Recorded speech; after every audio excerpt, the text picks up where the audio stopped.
So hello everyone and welcome back to the channel of Race IS YouTube. I hope that you all are doing well. आपकी preparation बहुत अच्छी चल रही है, ऐसी कामना करता है Race IS. So today we are back again in our lecture series जिसका नाम है, बैच का नाम है प्रारंभ, और प्रारंभ में हमने प्रारंभ किया है NCERT कोर्स जिसका जो सब्जेक्ट स्पेसिफिकेशन है हमने उसको स्टार्ट किया है हिस्ट्री से. क्लास 6 एनसीईआरटी खत्म हो चुकी है और आज हम बढ़ रहे हैं क्लास 7 की एनसीईआरटी की तरफ. Class 7 NCERT subject is history. So without wasting any further time let us start the whole lecture. Before starting the lecture I must tell you, मैं आपको बता दूं कि आपको अगर इस लेक्चर का पीडीएफ चाहिए तो आप पीडीएफ को अवेल कर सकते हैं नीचे दिए गए डिस्क्रिप्शन बॉक्स में जो लिंक दिया गया है उस पर क्लिक करके. Telegram channel of Race IAS का आप टेलीग्राम चैनल आप ज्वाइन कर सकते हैं and thereafter you can get the PDF. Further एक और चीज ये है कि every Saturday we are going to, like, the classes of NCERT will be conducted from Monday to Friday. ठीक है, और हर सैटरडे आपका एक टेस्ट होगा based upon what ever you have studied till now. जितने लेक्चर्स हो चुके हैं, फॉर एग्जाम्पल आज I think this is lecture number 7 और लेक्चर नंबर 7 के बाद 8, 9 और जितना भी चलता आएगा टिल फ्राइडे उसका कलेक्टिव एक टेस्ट होगा आपका सैटरडे को, and thereafter every Saturday you will face a test. और टेस्ट में आपके कुछ ऑब्जेक्टिव क्वेश्चंस होंगे, कुछ सब्जेक्टिव क्वेश्चंस भी होंगे. It is only based upon NCERT, कोई एडवांस लेवल की चीजें आपसे नहीं पूछी जाएंगी. ठीक है, सो कल हम लोगों ने खत्म किया है क्लास 6 की एनसीईआरटी. आज क्लास 7 की एनसीईआरटी पढ़ते हैं. 2 चैप्टर्स आज खत्म करेंगे क्लास 7 की एनसीईआरटी के बारे में. क्लास 6 की एनसीईआरटी में हमने बेसिकली एविडेंसेस के बारे में पढ़ा, हमने साक्ष्यों के बारे में पढ़ा, तथ्यों के बारे में पढ़ा. ठीक है, हमने पढ़ा कि इतिहास में 2 तरीके के तथ्य होते हैं, 2 तरीके के साक्ष्य होते हैं जिससे हम इतिहास अपना जानते हैं, पढ़ते हैं. ठीक है, उन 2 तरीके के साक्ष्य कौन कौन से होते हैं? पहला होता है पुरातात्विक साक्ष्य, दैट इज आर्कियोलॉजिकल एविडेंस. दूसरा होता है रिटन रिकॉर्ड्स, दैट इज लिखित साक्ष्य. ठीक है, एक ऐसा टाइम, क्योंकि हम हमेशा हमारे क्लास के स्टार्टिंग में थोड़ा सा रिकैप करते हैं, so we are starting from a time ये चैप्टर नेम है बेसिकली, आज हम स्टार्ट करने वाले हैं. बिफोर दैट एक ऐसा टाइम जब हमारे पास केवल आर्कियोलॉजिकल एविडेंस है, पुरातात्विक साक्ष्य है. इस टाइम पीरियड को क्या कहते हैं इतिहास में? Pre history. ठीक है, एक ऐसा टाइम आता है जब हमारे पास बोथ आर्कियोलॉजिकल एविडेंस और रिटन एविडेंस, पुरातात्विक साक्ष्य और लिखित साक्ष्य मौजूद है.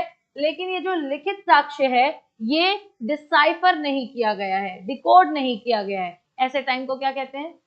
Proto history. प्रोटो हिस्ट्री में हम एक सभ्यता के बारे में पढ़ते हैं. कौन सी सभ्यता है वो? कल भी आपसे यही सवाल पूछा था. सिंधु घाटी सभ्यता के बारे में पढ़ते हैं. ठीक है, प्रोटो हिस्ट्री में हम पढ़ते हैं सिंधु घाटी सभ्यता के बारे में.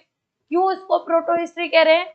क्योंकि बेसिकली इस सभ्यता के बारे में जब हम पढ़ते हैं तो इसके दिए गए जो साक्ष्य हमें मिलते हैं उसमें पुरातात्विक साक्ष्य के द्वारा ही हम जो भी अपना नोशन, जो भी अपना इतिहास निकाल पाते हैं वो निकालते हैं.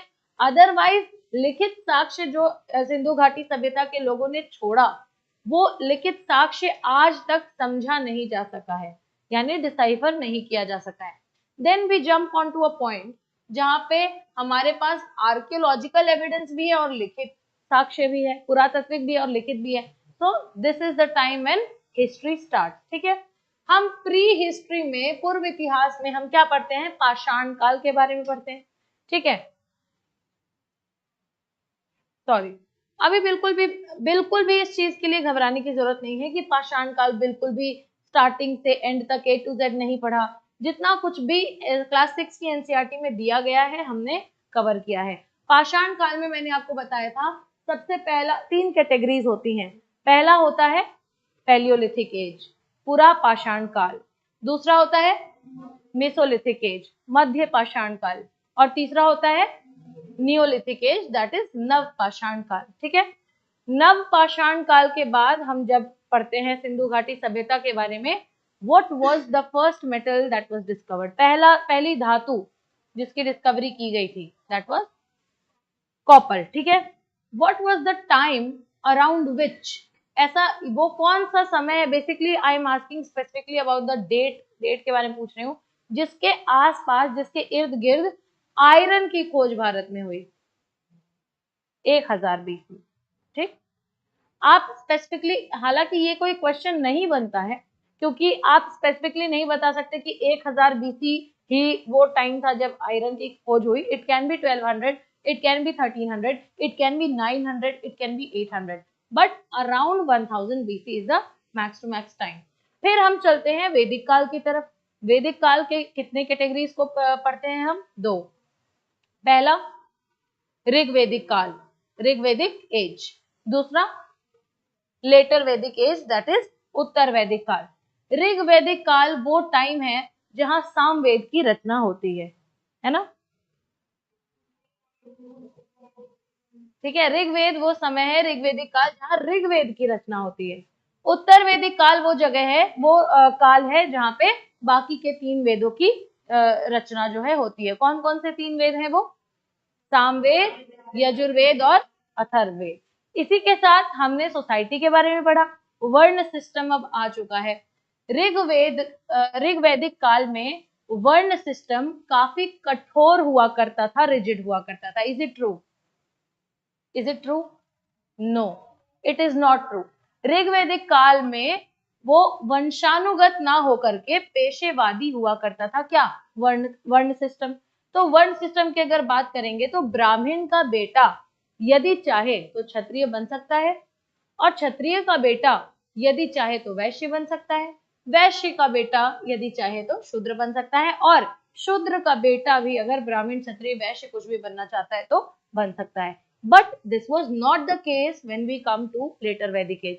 लेटर वैदिक एज तक आते आते क्षत्रियों ने कहा कि हमारे बच्चे किस तरीके से वैश्य और शूद्र बन जाएंगे, किस तरीके से ब्राह्मण बन जाएंगे, we will not allow this. और ये वही वक्त था जहां पे वर्ण सिस्टम जो है वो वंशानुगत हो जाता है, ठीक है। और अब क्या क्षत्रिय का बेटा ब्राह्मण बन पाएगा? नहीं बन पाएगा। क्या शूद्र का बेटा क्षत्रिय बन पाएगा? नहीं बन पाएगा। और सोसाइटी में से 2 सेक्शन ऐसे निकल करके आए जिन्हें हर एक अधिकार से वंचित कर दिया गया। वो सेक्शन कौन कौन से थे? पहला विमेन, महिलाएं, और दूसरा शूद्र। विमेन और शूद्र को, महिलाओं को और शूद्रों को यहां तक कि वेद पढ़ने की भी अनुमति नहीं दी गई। हमने इसी के साथ देखा कि आगे चलते चलते जो जन है, जो पॉपुलेशन है, वो छोटे छोटे डिस्ट्रिक्ट लाइक एरियाज फॉर्म करते हैं, जिनको हम क्या कहते हैं? जनपद। छोटे छोटे जनपदों को मिला करके 16 महाजनपद बन करके हमारे सामने निकल करके आते हैं। 16 के 16 महाजनपद एक दूसरे से लड़ाई करेंगे। किन्हीं 2-3 कारणों के लिए। पहला तो मैंने बताया कि क्योंकि पशुपालन बहुत ज्यादा हुआ करता था, तो कैटल्स के लिए, मवेशियों के लिए। और दूसरा मैंने क्या बताया कि अपने क्षेत्रीय विस्तार करने के लिए, अपने क्षेत्र का विस्तार करने के लिए ये एक दूसरे से लड़ाई करेंगे। लास्ट में चलते चलते सबसे प्रभावशाली, शक्तिशाली एक किंगडम निकल करके आता है जिसका नाम है मगध किंगडम, मगध साम्राज्य। मगध पे शासन करने वाले अनेक साम्राज्य निकल कर, अनेक वंशज निकल करके आते हैं, जिनमें हमने किसके बारे में पढ़ा? हमने पढ़ा मौर्य साम्राज्य के बारे में, मौर्य वंशज के बारे में। मौर्य वंशज जिसकी स्थापना किसने की थी? चंद्रगुप्त मौर्य। जो भी चीजें हम पढ़ते हैं उसका रिकैप करना बहुत इंपॉर्टेंट हो जाता है, चीजें याद हो जाती हैं। तो आप घर पे भी जाइए तो इस चीज का रिकैप जरूर करिए। तो चंद्रगुप्त मौर्य ने स्थापना की थी। चंद्रगुप्त मौर्य के बेटे अशोक बाद में गद्दी संभालते हैं। Is it true? It is not true. Chandragupta Maurya के बेटे का नाम क्या था? बिंदुसार। बिंदुसार ने गद्दी संभाली जब चंद्रगुप्त मौर्य, जो कि बुद्धिज्म के फॉलोअर थे, जैनिज्म के फॉलोअर थे, उन्होंने संलेखना ले ली। तो उसके बाद की गद्दी, उसके बाद का राजपाट किसने संभाला? बिंदुसार ने। बिंदुसार के बाद उनके बेटे आते हैं अशोक। अशोक काल में हम लोगों ने देखा कि काफी अनेक शिलालेख, अभिलेख, स्तंभ लेख, ठीक है, ये सब कुछ हमें देखने को मिलता है। अशोक के टाइम पे 3 ऐसी सिटीज निकल करके आती हैं जो काफी ज्यादा इंपॉर्टेंट है। नॉर्थ वेस्ट में एक सिटी का नाम बताइए, तक्षशिला। ईस्ट में एक सिटी का नाम बताइए, पाटलिपुत्र। और सेंट्रल इंडिया में एक सिटी, उज्जैन। एक ऐसा रास्ता था। अब बेसिकली ये रोड पे भी ध्यान दे रहे हैं, ट्रेड होगा तो रोड पे भी ध्यान देंगे, ठीक है। तो अब क्या सीन था कि अब अगर आप भारत में बैठे हैं और आपको उत्तर की तरफ जाना है, तो जो हाईवे टाइप का जो रोड बनाया उसका नाम क्या रखा, उत्तरापथ, ठीक है। और भारत में बैठ करके अगर आपको साउथ की तरफ जाना है तो उस पाथ का नाम रखा दक्षिणापथ, ठीक है। दक्षिणापथ साउथ में, उत्तरापथ नॉर्थ में। इसी के साथ साथ अशोका ने कलिंगा पर विजय हासिल की। कलिंगा जो मॉडर्न डे उत्तर प्रदेश को कहते हैं, उड़ीसा को कहते हैं, उत्तर प्रदेश को नहीं कहते, ठीक। तो कलिंगा जो है आज की डेट में आपका एक स्टेट है उड़ीसा। उड़ीसा का ही ये बेसिकली एक प्राचीन नाम है कलिंगा। यहाँ पे आक्रमण करके जीत हासिल की अशोक सम्राट ने। अशोक सम्राट ने जो तबाही मचाई, उसके बाद उनको थोड़ा सा एहसास हुआ, थोड़ा सा रिलीजियस एहसास हुआ, थोड़ा सा अपने एम्पायर को लेकर के सजग हुए और उन्होंने धम्म घोष छोड़ करके भेरी घोष अपना लिया, ठीक है। भेरी घोष छोड़ करके धम्म घोष अपनाया था। अब भेरी घोष क्या होता है, कौन बताएगा? एक ऐसा सिद्धांत जहां पे हम विजय हासिल करते हैं, बल के दम पर हम विजय हासिल करते हैं। एक ऐसी विजय, एक ऐसा सिद्धांत जहां पे हम विजय बल के दम पर हासिल करते हैं। और धम्म घोष क्या होती है? धम्म घोष होती है कि किसी भी विजय को धर्म के माध्यम से मतलब हासिल करना, ठीक है। तो इन्होंने बल का प्रयोग जो करते थे और जो क्षेत्रीय विस्तार करते थे। Now Ashoka will not use power, Ashoka will not use force, Ashoka will not use sword. Sword एक वर्ड आता है, स्वॉर्ड का मतलब क्या होता है? तलवार। हिंदी मीडियम वाले लोगों को मैंने बताया था, छोटे छोटे शब्दों को नोट करते हुए चलेंगे। स्वॉर्ड का मतलब तलवार की नोक पे अब क्षेत्रीय विस्तार नहीं करेंगे, अब ये धर्म का मार्ग अपनाते हैं और आगे चल करके जैनिज्म को फॉलो करते हैं, नहीं बुद्धिज्म को फॉलो करते हैं, ठीक है। अब आगे चलते हैं कि हम लोगों ने गुप्तास के बारे में भी पढ़ा, समुद्रगुप्त के बारे में पढ़ा। उसके बाद गुप्ताओं के बाद जो गुप्ता के ही फैमिली मेंबर्स फ्यूडल्स थे बेसिकली, वो चले जाते हैं हरियाणा वाले एरिया में, वहां पे एक नए वंशज की स्थापना करते हैं गुप्ता के पतन के बाद। कौन सा वंश? वर्धन डिनास्टी। वर्धन डिनास्टी के सबसे महान शासक क्या नाम था? हर्षवर्धन के बारे में भी पढ़ते हैं। हर्षवर्धन की जीवनी पे मतलब उनकी जीवनी लिखी गई थी, बायोग्राफी। उस बायोग्राफी का नाम क्या था? हर्षचरित, ठीक है। तो ये सब सारी चीजें हमें नोट करते हुए चलनी है। दूसरी चीज, क्लास 6 के एनसीईआरटी में मुख्य रूप से हमने क्या देखा? हमने स्रोतों को देखा। इतिहास जो आगे चल के आप पढ़ने वाले हैं, जो इतिहास आपके एग्जाम में पूछा जाने वाला है, और जिस चीज की अपेक्षा आपसे की जा रही है कि भारतीय होने के तौर पे और मतलब young minds, young blood of India होने के तौर पे आपको भारत के बारे में, भारत के अतीत के बारे में क्या क्या चीजें मालूम होनी चाहिए। तो ये सब सारी चीजें जो हैं आप जो जानेंगे आगे चल के, इसका स्रोत क्या है, इसका ओरिजिन क्या है, कहाँ से पता चल रहा है, तो इन सब चीजों के बारे में हमने क्लास 6 में देखा। क्लास 7 में जब जंप करेंगे तो अब एनसीईआरटी ने पहले आपको स्रोत बता दिया है। अब एनसीईआरटी, अभी देखो छोटे क्लासेस में एनसीईआरटी केवल भूमिका बांधती है, ठीक है। अभी स्रोत बताया है काफी हद तक, अब जो है फॉर्मेशन बताएगी किस तरीके, जैसे अलग अलग साम्राज्यों में किस तरीके के राजा हुआ करते थे, उनके किस किस तरीके के अलग अलग टाइटल्स हुआ करते थे, उपाधि हुआ करती थी। इसी के साथ साथ हम ये भी देखेंगे कि नॉर्थ का तो हम लोगों ने बहुत कुछ जान लिया, हमने जाना मगध, मौर्य, गुप्ता, वर्धन। लेकिन आज जब हम उतरेंगे क्लास 7 की एनसीईआरटी में तो हम साउथ के बारे में पढ़ेंगे, ठीक है। साउथ के बारे में अगर आपको याद होगा, मैंने बताया था चेर, चोल, पांड्यास, ठीक है। चेर डिनास्टी, चोल डिनास्टी और पांड्यास, बेसिकली ये साउथ, ये दक्षिण भारत की बहुत ही ज्यादा प्रोमिनेंट प्रभावशाली वंशज रहे हैं, ठीक है।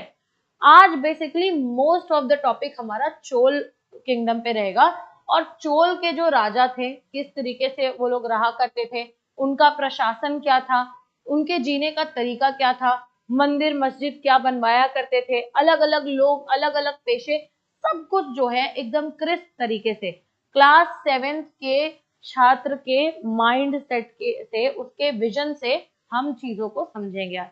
तो विदाउट वेस्टिंग एनी टाइम हम लोग इसको कंटिन्यू करें।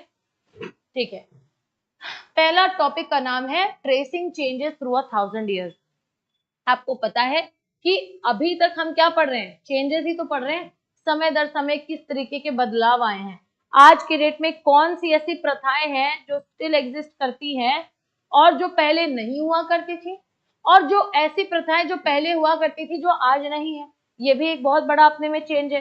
तो कुछ चेंजेस के बारे में जब हम देखते हैं तो सी, जब इतिहासकार अतीत के दस्तावेज, मानचित्र और पाठ पढ़ते हैं तो उन्हें विभिन्न ऐतिहासिक पृष्ठभूमि के प्रति संवेदनशील होना पड़ता है। बेसिकली इंट्रोडक्शन में ये कह रहा है कि अलग अलग तरीके का डॉक्यूमेंट, आपने देखा है कि हमें जितनी भी किताब मिली है, फॉर एग्जाम्पल हर्षचरित की बात करते हैं, हर्षचरित जो कि उन्हीं के दरबारी कवि ने उन्हीं के ऊपर लिखा है, हर्षवर्धन के ऊपर, तो क्या आपको लगता है कि उस पर्टिकुलर बुक में हर्षवर्धन अपनी कोई बुराई सुनना चाहेंगे?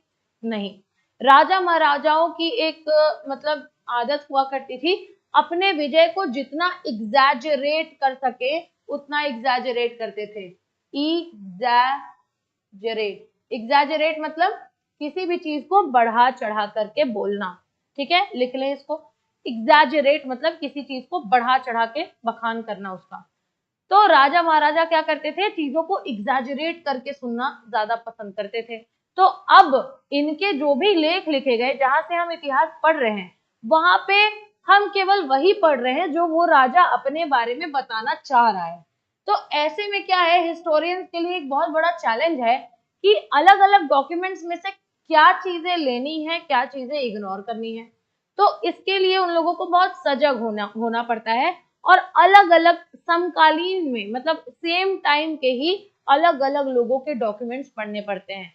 अगर मेरी इनसे नहीं बनती है, at the same time I am writing a book, मैं अपने बारे में तारीफ करके पूरा एक किताब लिख रही हूँ और ये भी अपने बारे में लिख रही हैं, तो ये मेरी बुराई करेंगे और मैं इनकी बुराई करूंगी। So when third person will come और ये कंपेयर करे अगर हम दोनों के लेख को, तो उसको काफी हद तक चीजें समझ में आएंगी, वो जज कर ले जाएगा। ठीक है, अब बात करते हैं कि हिस्ट्री जो भी रिकॉर्ड्स हमने पढ़े इतिहास के बारे में, देखो बहुत ज्यादा स्ट्रेच नहीं करेंगे क्योंकि ये जो 2 चैप्टर्स है इसमें कुछ ऐसा समझने लायक नहीं है, इसमें बस चीजें थॉरो रीडिंग करने लायक है कि अच्छा ठीक है ये चीजें हुई थी। ठीक है, एक ब्रीफ ओवरव्यू लेने के लिए, हमें पता है हिस्ट्री, इतिहास के जितने रिकॉर्ड्स हैं वो अलग अलग भाषाओं में होंगे। ठीक है, और पूरी मतलब पीढ़ी दर पीढ़ी इनकी भाषाएं, इनकी लिपि चेंज होती होगी।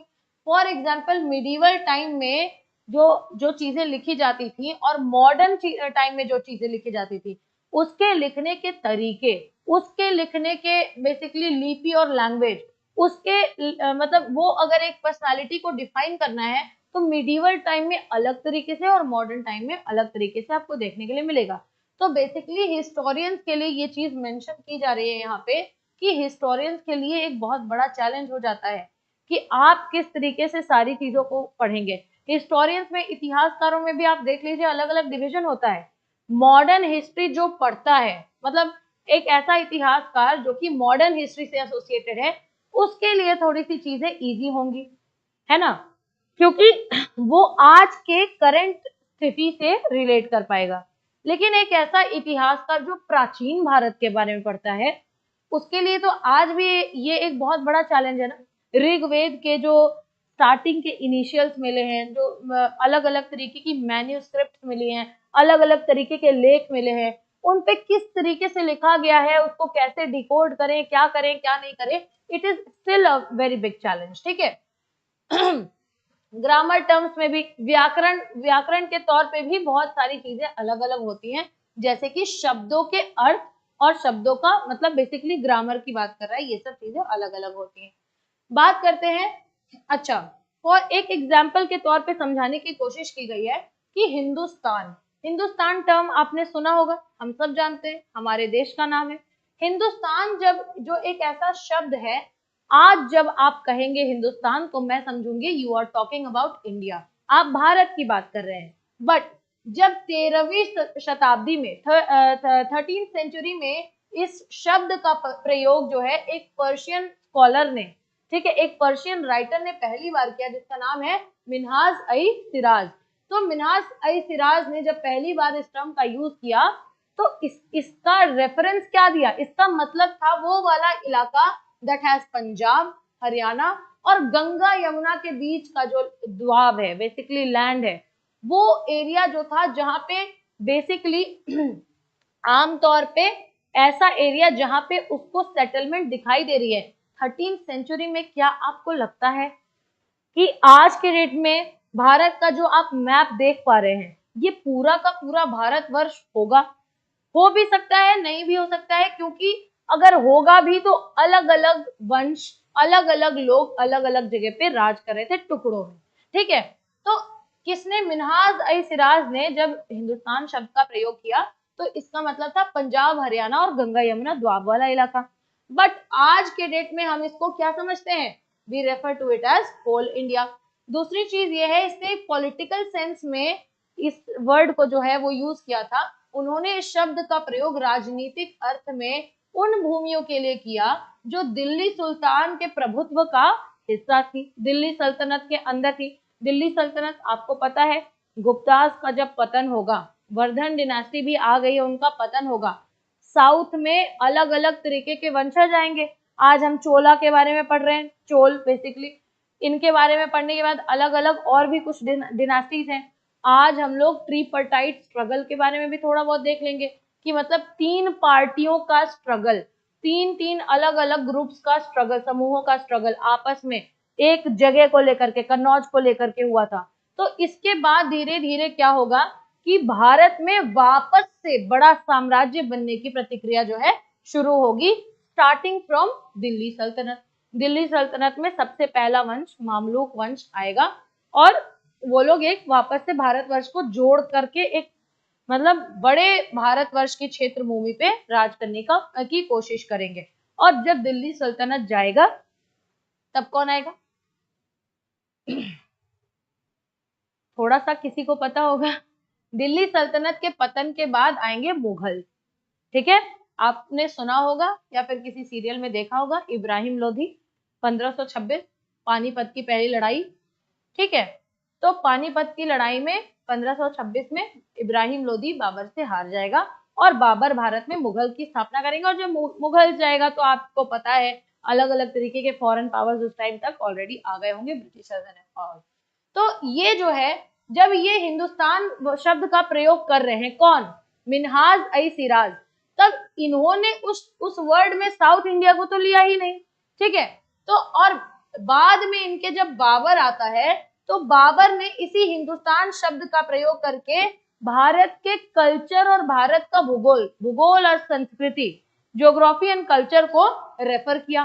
तो कहने का मतलब है अलग अलग लोग अलग अलग समय पे आ रहे हैं और एक ही शब्द का अलग अलग मीनिंग निकाल करके उसको यूज कर रहे हैं। तो दिस इज वन एग्जाम्पल जिसके थ्रू आपको एनसीईआरटी जो है समझाता है, ठीक है। आगे चले। नाउ किसी को कोई भी दिक्कत होगी, कुछ भी चीज ऐसा है जो नहीं समझ में आ रहा होगा, मेरे से पूछ सकता है, ठीक है। अब बात करते हैं हिस्टोरियंस एंड सोर्सेज, इतिहासकार और उनके स्रोत। हमने बहुत सारी चीजें पढ़ी हैं, तो ये जो पूरा कंटेक्स्ट लिखा हुआ है ये हमें समझने में यहाँ पे आसानी होगी। बेसिकली बात यहाँ पे लिखी क्या है कि अतीत के बारे में जानने के लिए अलग अलग स्रोतों का उपयोग करते हैं कौन, इतिहासकार। कौन करता है? इतिहासकार, जो उनके अध्ययन की अवधि और उनकी जांच की प्रकृति पर निर्भर करता है। बेसिकली आपको अगर मैं एक इतनी मोटी किताब उठा करके दे दूं और मैं क्या बोलूं आपको और आपको दोनों को दूं, तो आपको मैं कह दूं कि मतलब जितना जल्दी हो सके इसका पूरा का पूरा कंटेक्स्ट खत्म करके मेरे को आके कल सुना देना।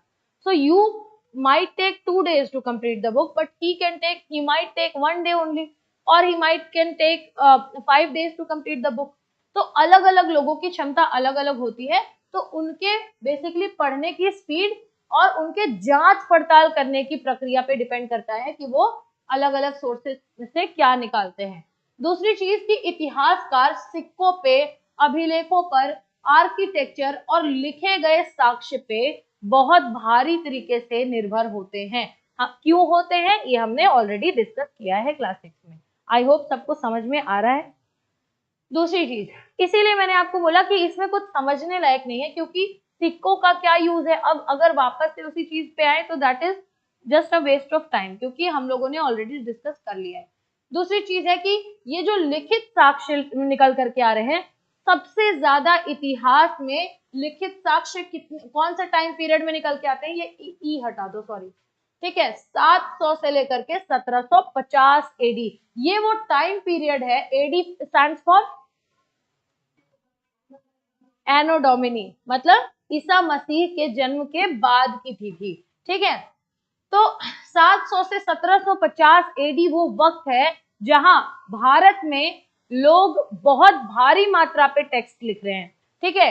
इसका मतलब क्या है कि अब पेपर भी, या तो पेपर भी सस्ता हो गया होगा ना, या इजीली अवेलेबल हो गया होगा, और जो रिच क्लास है वो उसकी पॉपुलेशन ज्यादा होती है या सामान्य वर्ग के लोगों की, सामान्य वर्ग के लोगों की पॉपुलेशन ज्यादा होती है as compare to upper class के लोग।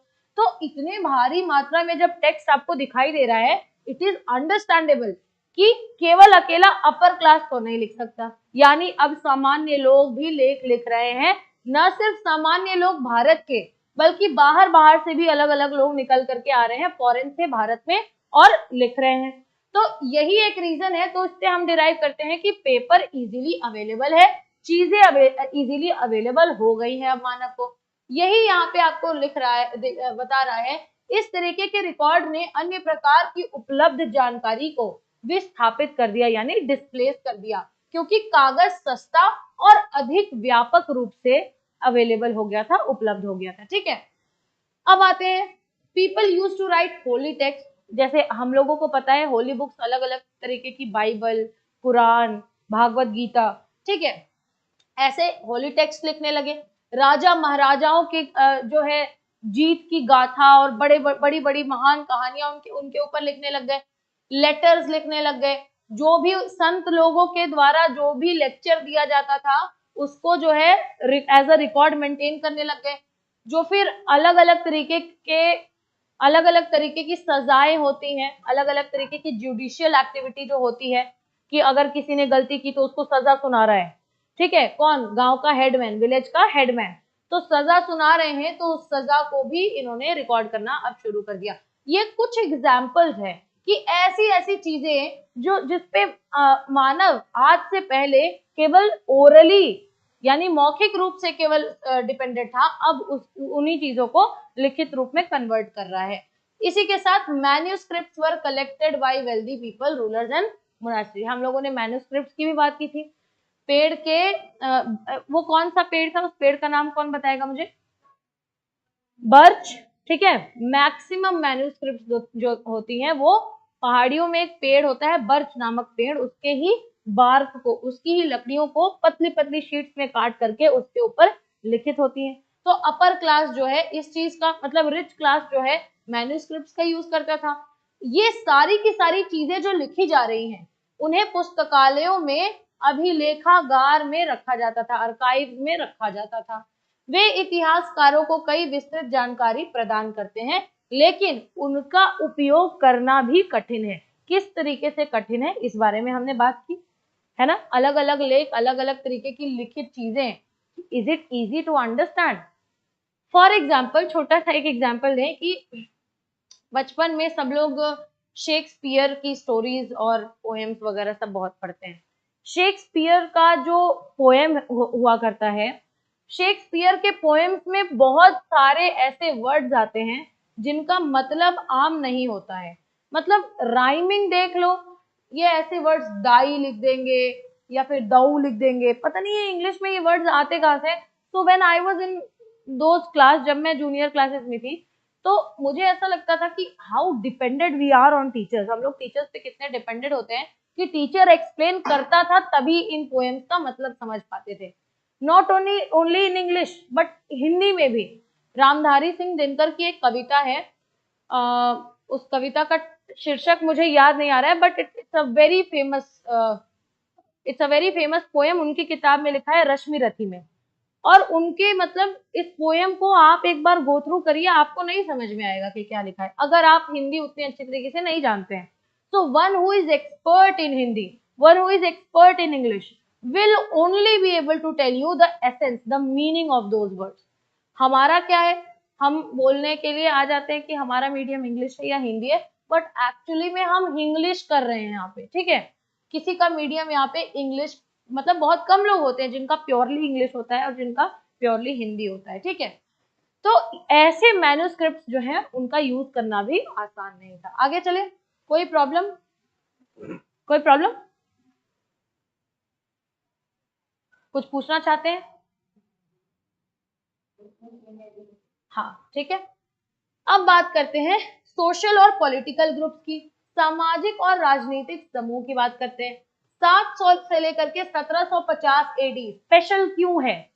क्योंकि ये वही एज है जहां पे हमें लिखित साक्ष्य देखने के लिए मिल रहे हैं, वो भी एक भारी मात्रा में, ठीक है। अब ये क्या हुआ कि इसके बीच की अवधि इतिहासकारों के लिए एक बड़ी चुनौती थी, क्योंकि इस अवधि के दौरान हुआ विकास के पैमाने और व्यापक विविधता के कारण। अब हुआ क्या कि बेसिकली जो डेवलपमेंट हो रहा है, आप देखते हैं कि कहीं, अच्छा जितनी भी चीजें लिखी गई हैं, मैंने अपनी किताब में लिखा कि मैंने 4 मंजिला मकान बनाया है, और आपको पता है कि उस समय तो आर्किटेक्चर के हिसाब से अगर देखा जाए तो मैक्स टू मैक्स लोग ग्राउंड फ्लोर बनाया करते थे। इतनी डेवलपमेंट कहाँ से निकल करके आ रही है ऐसी सब किताबों में, ऐसी सब लेख में? पहली चीज तो वो हो गई, इतिहासकारों के लिए बहुत बड़ा चैलेंज था, बिकॉज जितनी भारी मात्रा में डेवलपमेंट लिखी गई थी और इस काल में बेसिकली जितनी भारी मात्रा में विकास हो रहा था, that was indeed a very great challenge for historian, ठीक है। दूसरी चीज की अब क्या है कि ये एक ऐसा दौर था जहां पे राजनीतिक, आर्थिक, सामाजिक और सांस्कृतिक परिवर्तन बहुत देखने को मिलते हैं। दूसरी चीज ये है कि it was a period of great mobility. Mobility का मतलब क्या होता है, आप लोग लिख लीजिए, मतलब to be able to move, यानी कि उसको क्या कहेंगे हिंदी में, एक जगह से दूसरे जगह जाने के लिए योग्य होना, ठीक है। यानी कि अगर ये फोन जो है इसको मैं उठा करके यहाँ रख सकती हूँ या वहां रख सकती हूँ, तो this is a mobile. And ये जो बोर्ड है इसको तो मैं उठा करके वहां नहीं लगा सकती, तो दिस इज नॉट मोबाइल। यानी to be able to move, move करने की जो क्षमता होती है वो मोबिलिटी होती है। तो बहुत सारे समूह निकल करके आ रहे थे जो बहुत लंबे लंबे रास्ते तय करते थे, एक जगह से दूसरे जगह जा रहे हैं, यानी उनकी मोबिलिटी हो रही है, उनका मूवमेंट हो रहा है, ठीक है। और क्यों जाते थे? In search of opportunity. हमने ये भी डिस्कस किया स्टार्टिंग के क्लास लेक्चर 1 या 2 में डिस्कस किया था कि लोग मोबिलिटी क्यों करते हैं, लोग माइग्रेशन क्यों करते हैं, लोग एक जगह से दूसरी जगह जाते क्यों हैं, ठीक है। तो बहुत सारे रीजंस निकल करके आए थे, जैसा कि हमें पता है कि लोग, आजकल के लोग क्यों जाते हैं? In search of better job opportunity, in search of better lifestyle. ये एनसीईआरटी में एक क्वेश्चन भी तो पूछा गया है कि पहले के लोग क्यों जाया करते थे और आज के लोग क्यों जाया करते हैं, दोनों में कंपैरिजन कीजिए, ठीक है। अब दूसरी चीज ये है कि पूरे के पूरे उपमहाद्वीप में, मतलब भारत का जितना भी एरिया है, ये वो वक्त था जब यहाँ पे संपत्ति बनाने के लिए अपार धन और संभावनाएं मौजूद थी। तो क्या ये फॉरेन पावर्स को अट्रैक्ट करेगा? करेगा ना। यही वो रीजन है कि महमूद गजनी जैसे लोग, मोहम्मद गोरी जैसे लोगों की इतनी हिम्मत होगी कि वो लोग सोच पाएंगे कि हम भारत में रूल कर सकते हैं। इसी के साथ मोस्ट इंपॉर्टेंट ग्रुप जो था, अच्छा इतने टाइम पे एक ग्रुप निकल करके आता है, राजपूतों का ग्रुप। राजपूत जिनको आप जानते हैं समय पर ये उभर करके आए हैं। जब दिल्ली सल्तनत अपने पांव जमाने की कोशिश करेगा भारत में, तो राजपूतों को हराने के बाद करेगा। ये वही राजपूत हैं जो बेसिकली आगे तक जाएंगे, दे हैव मतलब very long role to play in the Indian history. ये मुगल्स के टाइम में भी इनका रोल है, ब्रिटिशर्स के टाइम में भी इनका रोल है। तो ये these Rajput people are very old community, ठीक है। और ये राजपूत नाम कहाँ से आया है? एक वर्ड है राजपुत्रा, जिसका मतलब है एक राजा का पुत्र, सन ऑफ अ रूलर, यहां से निकल करके ये वर्ड आया है। अब 8वीं और 14वीं शताब्दी के बीच का जितना भी टाइम पीरियड है ना, वहां पे क्या हुआ, group of warrior who claim Kshatriya caste status, यानी कि ये वही दौर है जहां पे एक पूरा का पूरा समूह ये क्लेम करता है, ये दावा करता है कि हम वर्ण सिस्टम के कौन से वर्ग से बिलोंग करते हैं, क्षत्रिय, यानी we are the fighters, we are the warriors. और इसी समूह को आगे चल के ये लोग जो है राजपूत नाम देते हैं। राजपूत नाम कौन से शब्द से निकल के आया है, राजपुत्रा। राजपुत्र का मतलब क्या होता है, सन ऑफ रूलर, यानी किसी शासक का बेटा। इसी के साथ अब क्या था, it included rulers, chief, soldiers, commanders who served in आर्मीज। अलग अलग तरीके से आपकी क्षमता अनुसार किस तरीके से आप लड़ाइयों में, युद्धों में आप योगदान दे सकते हैं, वो बेसिकली इनका एसेंस था। आगे चले, ठीक है। नेक्स्ट इज, अच्छा ये जो है कुछ क्वालिटीज बहुत ही ज्यादा इंपॉर्टेंट हो जाती हैं हम जिन टाइम पीरियड के बारे में पढ़ रहे हैं उस टाइम पीरियड के बारे में। इसमें समझने लायक कुछ नहीं है, बस आपको जान लेना है कि ऐसा ऐसा होता था, ठीक है।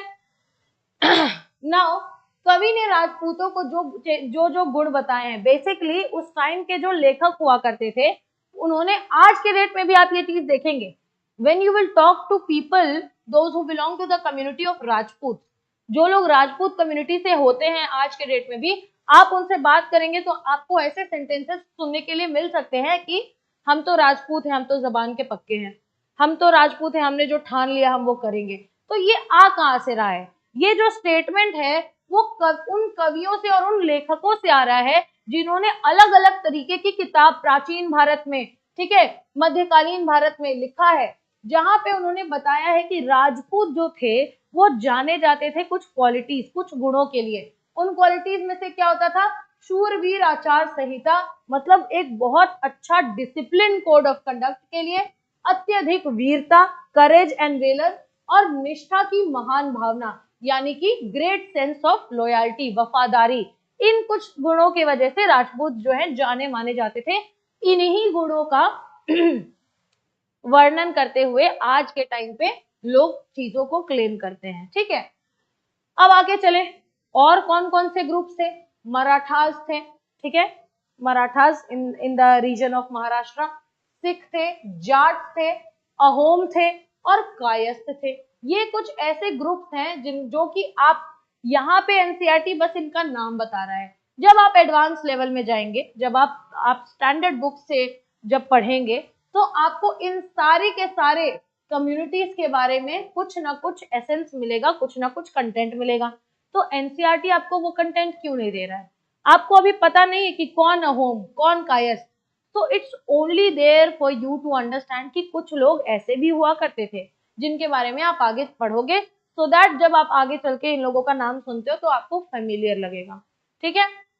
इसी के साथ अब यहाँ पे प्रैक्टिस क्या हो रही है, डिफॉरेस्टेशन की प्रैक्टिस, मतलब भारी मात्रा में जंगल साफ कर रहे थे और खेती बाड़ी के लिए क्या कर रहे थे, क्षेत्र विस्तार कर रहे थे, ठीक है।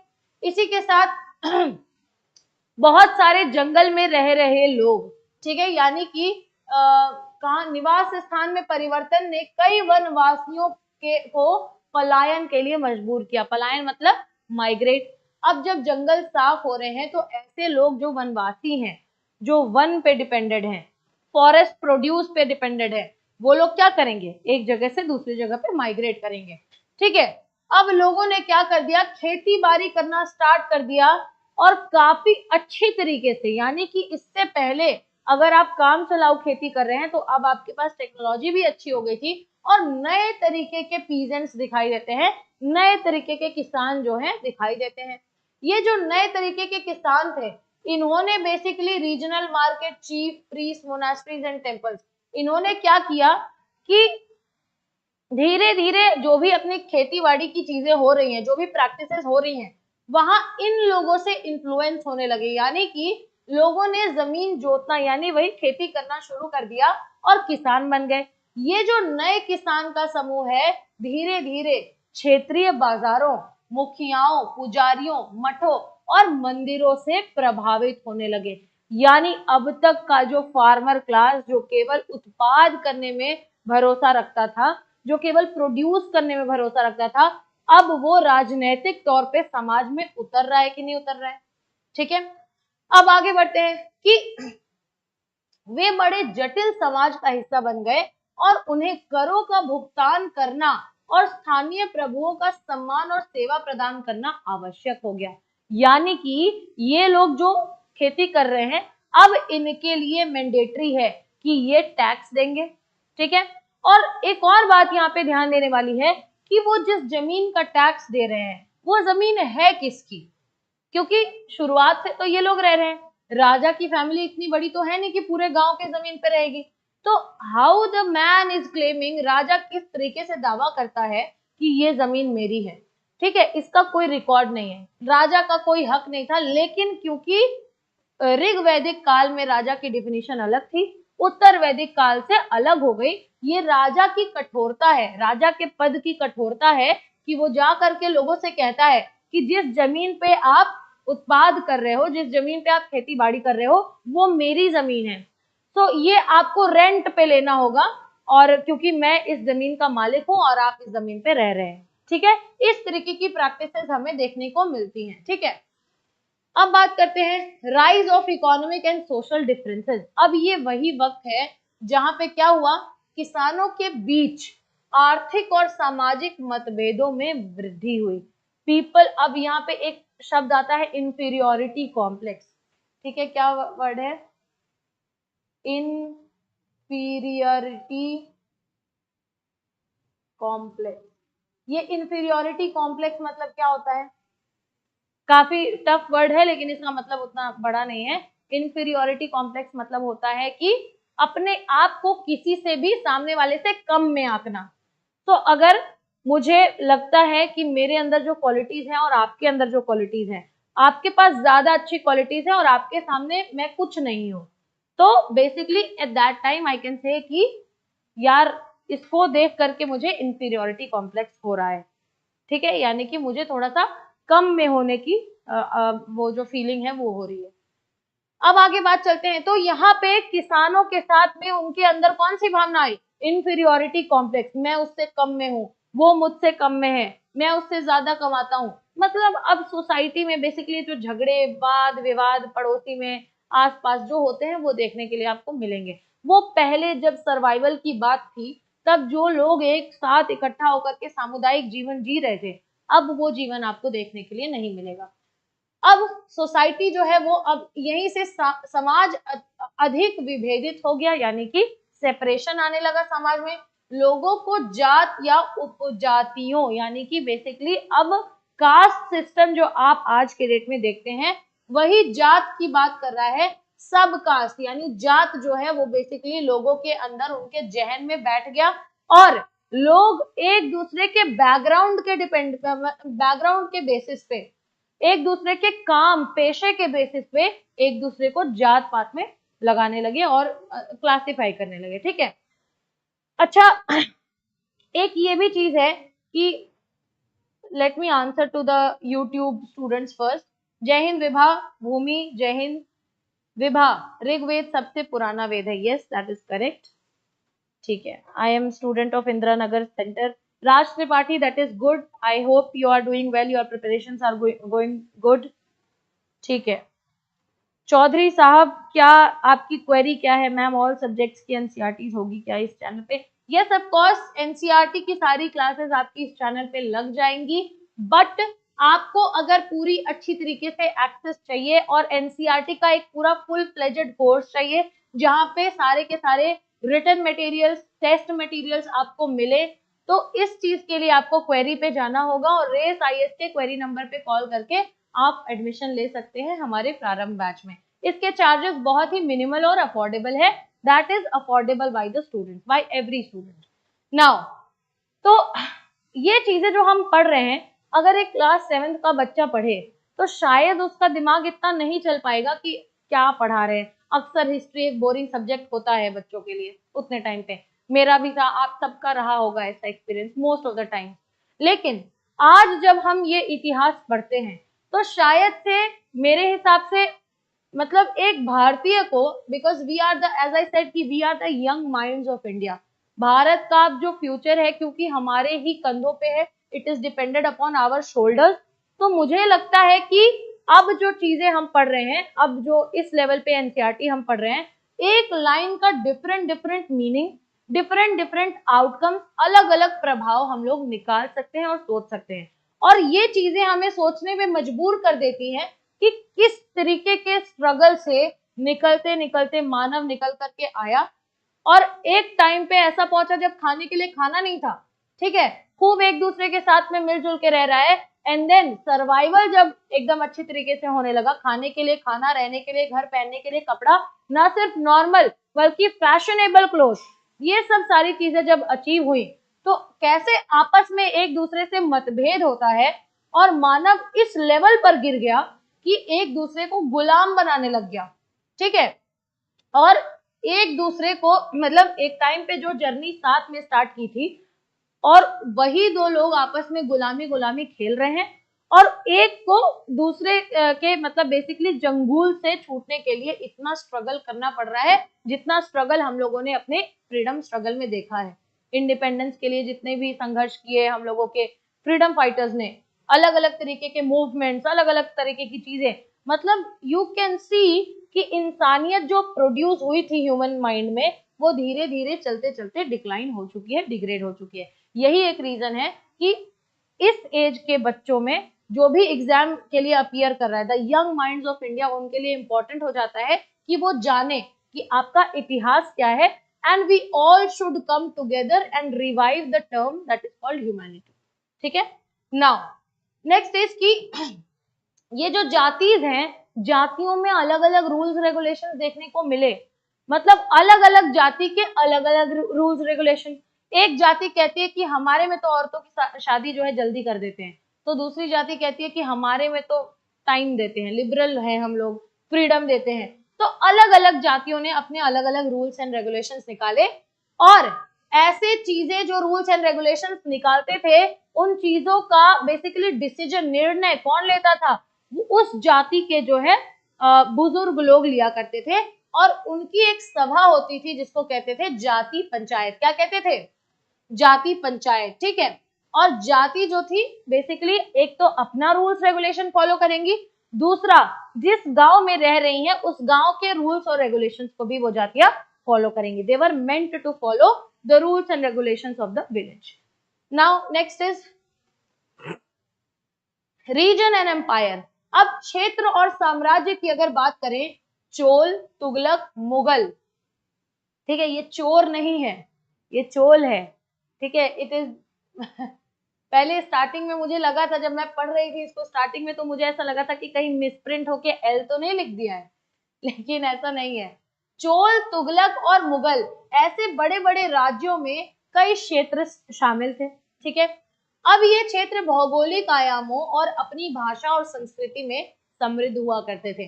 यानी कि भारत का वो समय जब साउथ इंडिया में आपको चोल जैसी डिनास्टी दिखेगी, नॉर्थ इंडिया में आपको तुगलक जैसी डिनास्टी दिखेगी, भारत के एक बहुत बड़े क्षेत्र पे आपको मुगल जैसी डिनास्टी दिखेगी। इनमें कितने शहर शामिल थे, और वो सारे के सारे जो शहर थे भौगोलिक रूप से और मतलब अपने सांस्कृतिक, अपने मतलब लैंग्वेज और अलग अलग चीजों की संस्कृति के रूप में बहुत ही ज्यादा प्रभावशाली थे, बहुत ही ज्यादा रिच थे, ठीक है। जब मुगल एम्पायर डिक्लाइन हुआ 18th सेंचुरी में, जब मुगल्स का पतन होता है, तो इस चीज को बेसिकली रीजनल पावर्स का राइज कहते हैं, यानी कि क्षेत्रीय राज्यों का फिर से उदय हुआ, ठीक है। क्षेत्रीय राज्य मतलब मुगल्स, क्या भारत की ओरिजिन है मुगल्स की? नहीं, मुगल बाबर जो है वो बाहर से आया था। तो बाहर से जब मुगल बाबर आया और उसने ये अपनी एक नई डिनास्टी स्थापित की, तो उससे पहले भारत में ही रह रहे वो लोग जो भारत के ही हैं, भारतीय हैं, और जिनकी अपनी अपनी अलग अलग वंशज है और साम्राज्य है, वो लोग क्षेत्रीय हुए। तो उन क्षेत्रीय लोगों को दबा करके मुगल्स ने अपना जो है अपनी स्थापना की थी, और जब इनका पतन हुआ तो अब यही क्षेत्रीय पावर्स जो हैं ये बेसिकली क्या करेंगे?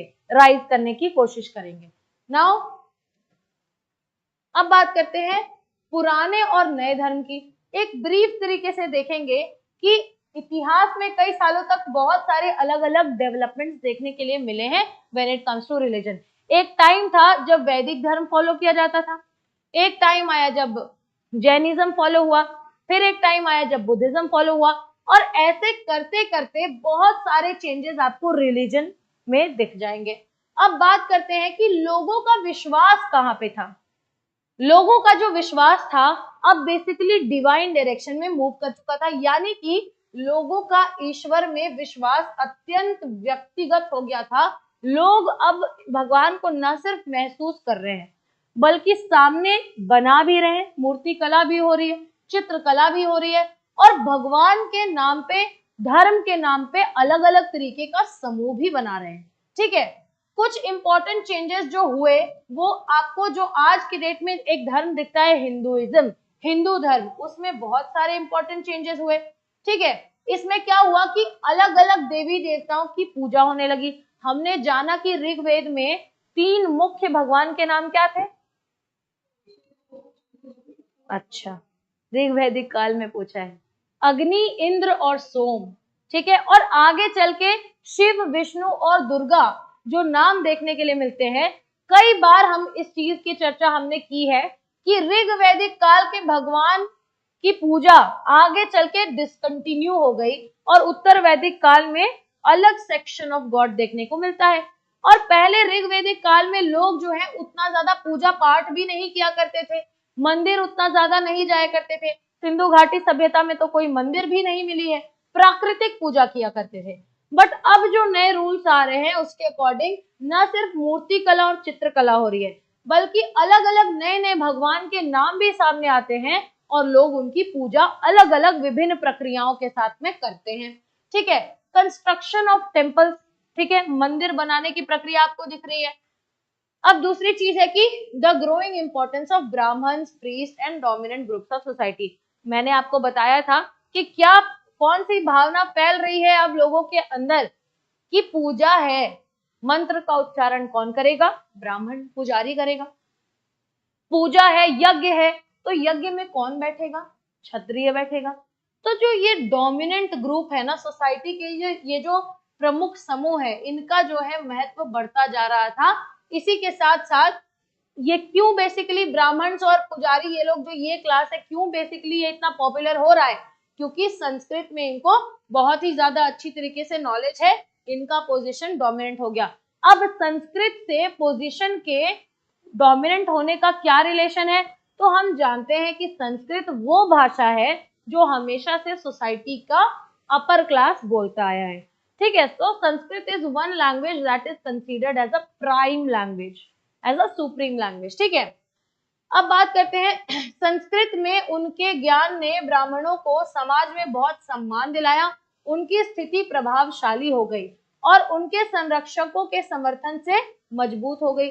दूसरी एक और चीज है कि एक प्रमुख विकास जो था आइडिया ऑफ भक्ति, यानी कि भक्ति मार्ग का जो आइडिया है ये भी बहुत मतलब एक बड़े लेवल पे इसका विकास हुआ।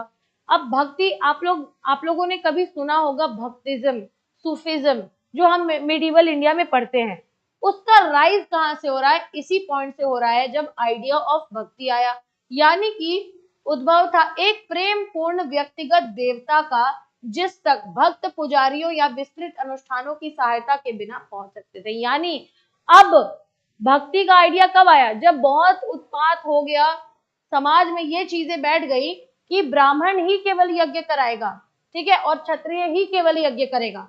आप दान पुण्य से के माध्यम से ही आप भगवान तक पहुंच सकते हो, वरना भगवान आपको इग्नोर कर देंगे।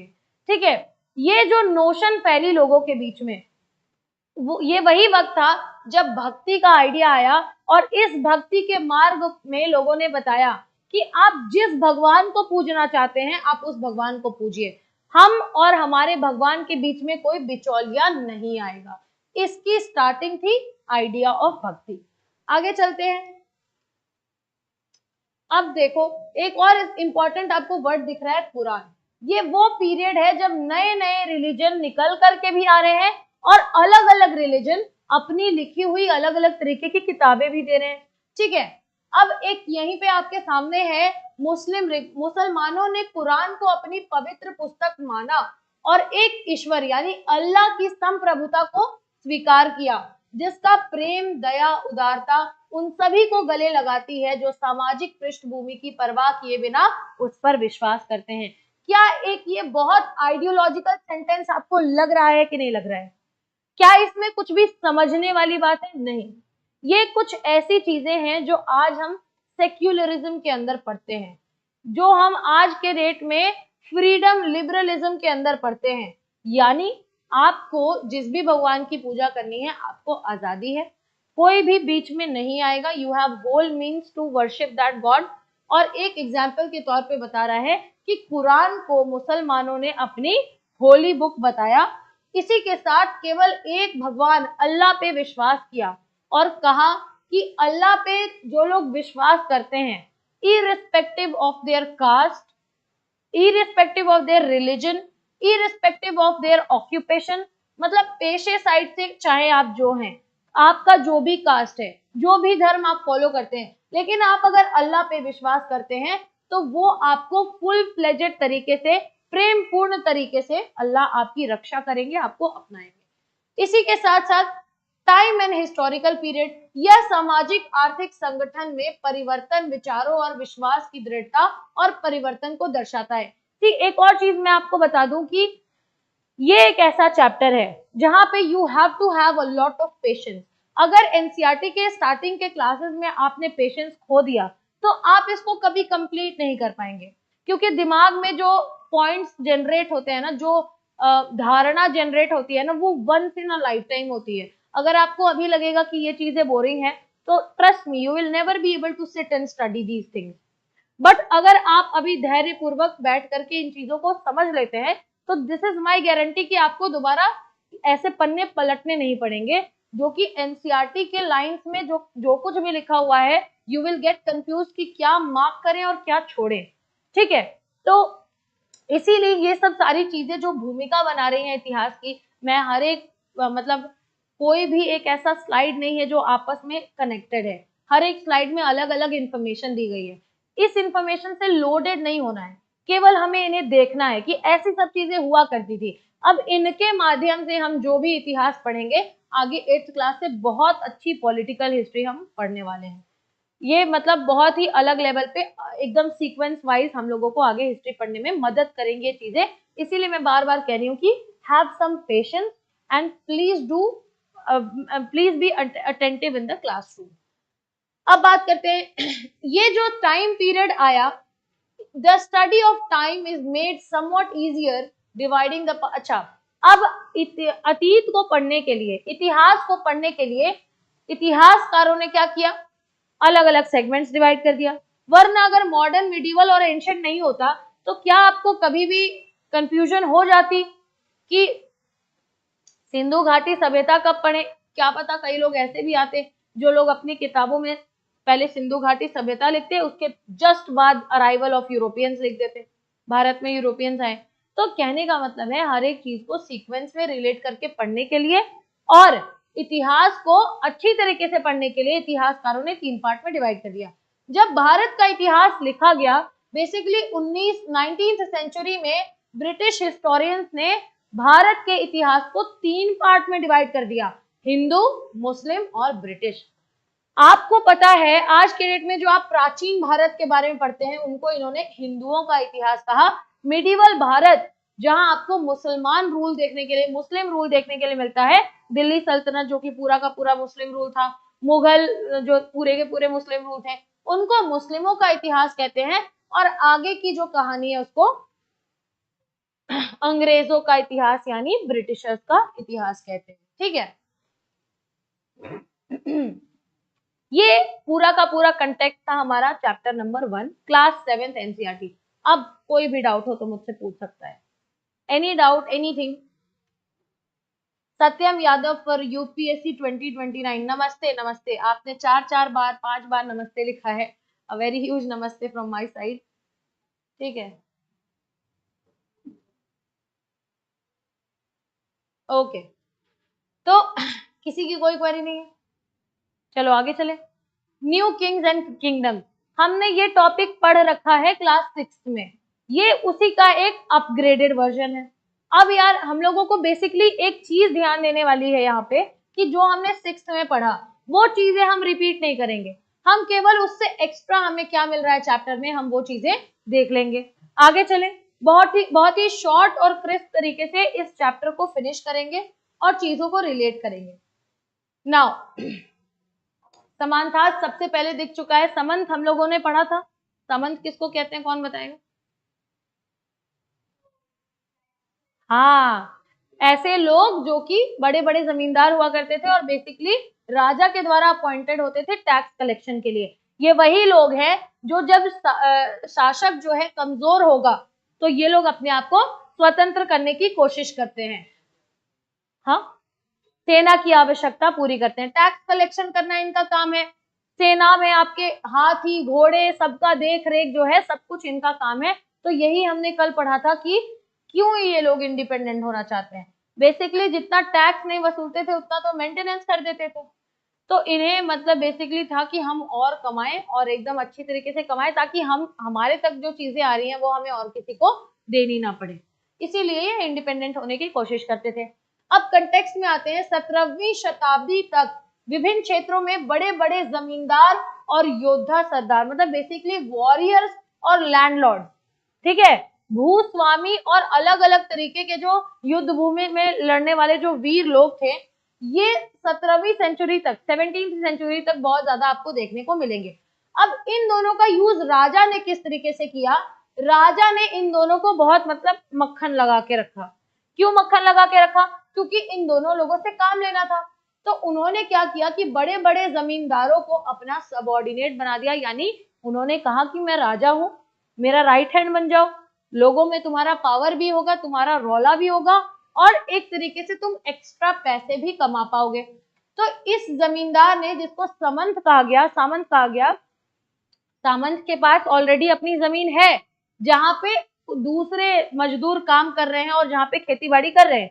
इसके अलावा सामंत पूरे गांव के जमीनों का क्या कर रहा है, कर वसूल रहा है, टैक्स इकट्ठा कर रहा है। तो क्या राजा का काम आसान किया इसने? बिल्कुल किया। और अपने लिए ये इसने यहाँ पे मुसीबत मोली, वो बात अलग है कि राजा स्टार्टिंग में तो चलो कह चुका था 50-50 कर लेंगे। उसके बाद राजा ने कहा कि 60-40 करो, उसके बाद राजा ने कहा 80-20 करो, ठीक है। और जब इन्होंने विद्रोह किया तो राजा ने कहा अच्छा चलो तुम 60-40 कर लो, 40 हम ले लेंगे, 60 तुम रखो। तो इसने कहा कि ठीक है, खुश होकर के बेचारा मुड़ के जाने लगा। तब तक राजा ने कहा सुन लो, पहले पूरी बात सुन लिया करो, 60 जो तुम रखोगे उसमें मेरी आर्मी को भी मेंटेन कर देना, ठीक है। तो ये सब कुछ सारी चीजें हैं सामंत के अंदर में आई। देवर एक्सपेक्टेड, इनसे क्या अपेक्षा की जाती थी कि, कहा गया, उनसे अपेक्षा की जाती थी कि वे राजा के लिए उपहार लाएं, उनके दरबार में प्रस्तुत हो और उन्हें सैन्य सहायता प्रदान करें, ठीक है। अलग अलग तरीके से राजा इनको क्या कर रहा है, यूज कर रहा है। तो बेसिकली राजा इनसे क्या उम्मीद करता था? पहली चीज, राजा के लिए उपहार, दूसरी चीज, राजा के कोर्ट में दरबार में उपस्थित हो, और तीसरी चीज, सैन्य सहायता प्रदान करे। अब इसी के साथ सब ऑर्डिनेट्स जो थे, इन लोगों ने क्या किया, धीरे धीरे अपने मतलब अपने, उनके पास एक अच्छा डेजिग्नेशन भी तो था, एक अच्छी पद भी तो थी, उस चीज का यूज कर करके इन लोगों ने पावर और धन, ठीक है, इन लोगों ने शक्ति और धन बेसिकली इतना ज्यादा गैदर किया कि अपने आप को ही एक टाइटल दे दिया कि हम महासामंत हैं या फिर हम महामंडलेश्वर हैं। मतलब हम लोग we are the great lord. महामंडलेश्वर या महासामंत से आपको पता चल रहा होगा कि सामंत से भी ऊंची उपाधि अपने आप को दे दी, और लोगों में क्या बताना चाहते हैं, that we are the chief people, we are the prime people. दूसरी चीज ये है कि ये ही लोग जो हैं अपने राजा, जिन राजाओं ने इनको अपॉइंट किया था, उनसे क्या किया, इंडिपेंडेंट होने की एक कोशिश की। फॉर एग्जाम्पल राष्ट्रकूटाज इन डेक्कन, दक्कन में यानी साउथ में, दक्षिण भारत में आप देखेंगे आगे चल के जब चैप्टर के कंटेक्स्ट में आएगा तो आप पढ़ेंगे राष्ट्रकूटाज। राष्ट्रकूटाज जो वंशज निकल करके आए, बेसिकली एक टाइम पे सामंत हुआ करते थे जिन्होंने अपने आप को स्वतंत्र कर लिया था, ठीक है। हाँ, यस।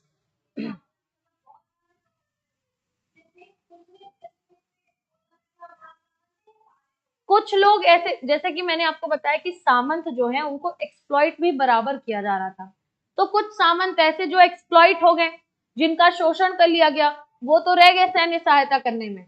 लेकिन कुछ लोग ऐसे थे जो लोग निकल करके आए, जिन्होंने कहा कि क्योंकि हम राजा के राइट हैंड है, तो राजा जो बोल रहा है वो तो कर ही रहे हैं। अब ये लोग जो है, प्रजा जो है, वो राजा से पूछने थोड़े जा रही है कि राजा आपने ऐसा ऑर्डर दिया है क्या। तो उस पद का बेसिकली उपयोग करके इन लोगों ने अपने आप को और शक्तिशाली बनाया, इतना सिग्निफिकेंट बनाया कि लोग, एक टाइम आया जब लोग इनको क्वेश्चन भी ना कर पाए। तो उस केस में अपने आप को महासामंत बोला, और महासामंत बोलने के बाद क्या किया, राजा के खिलाफ विद्रोह करके अपने आप को स्वतंत्र घोषित कर लिया। एनसीईआरटी जिसका एक एग्जाम्पल देती है राष्ट्रकूट। ठीक है, और किसी को कोई डाउट? नाउ अलग अलग फैमिली से, मतलब कहा, उद्यमशील परिवारों के पुरुषों ने राज्यों को बनाने के लिए अपने सैन्य कौशल का उपयोग किया। यानी कि यहाँ पे क्या हुआ, अलग अलग तरीके की रिच स्टेबल फैमिली से निकल करके कौन आए, अलग अलग लोग आए, और इन लोगों ने अपनी मिलिट्री स्किल्स, ठीक है, अपना जो है सैन्य कौशल, उसका यूज किया, और अपने लिए अलग अलग तरीके के रीजन, अलग अलग तरीके के छोटे छोटे किंगडम्स की स्थापना करने का क्या किया, प्रयास किया।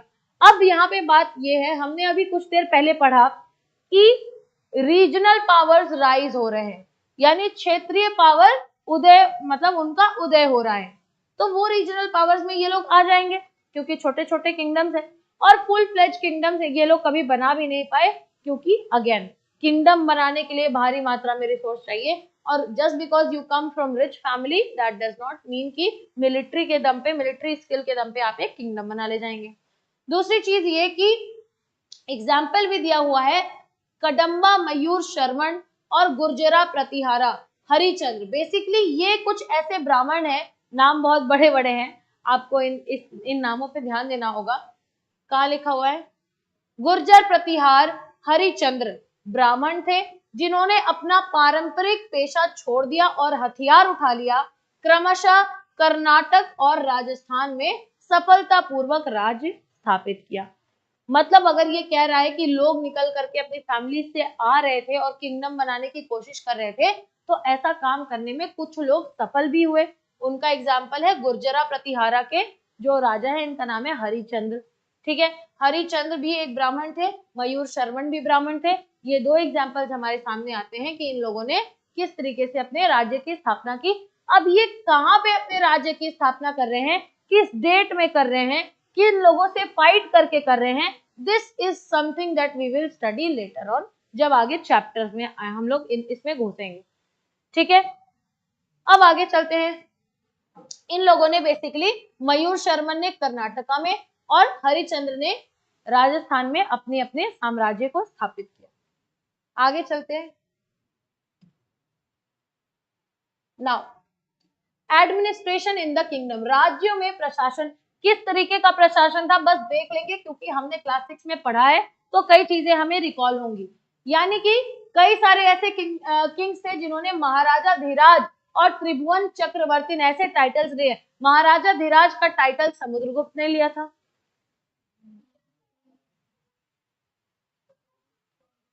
चंद्रगुप्त ने, अच्छा ऑप्शन आर, चंद्रगुप्त ने लिया था, समुद्रगुप्त ने लिया था, दोनों ने लिया था,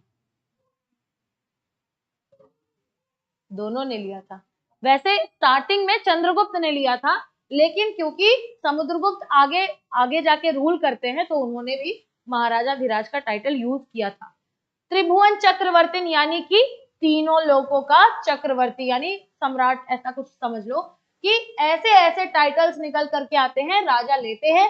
दूसरी चीज की, दे ऑब्टेन्ड रिसोर्सेज फ्रॉम प्रोड्यूसर्स, जैसे कि पीजेंट्स, यहाँ पे देखो, किसानों, पशुपालकों, कारीगरों, इन लोगों जैसे उत्पादकों से संसाधन प्राप्त किए, जो अपने उत्पादन का एक हिस्सा देने के लिए मजबूर थे।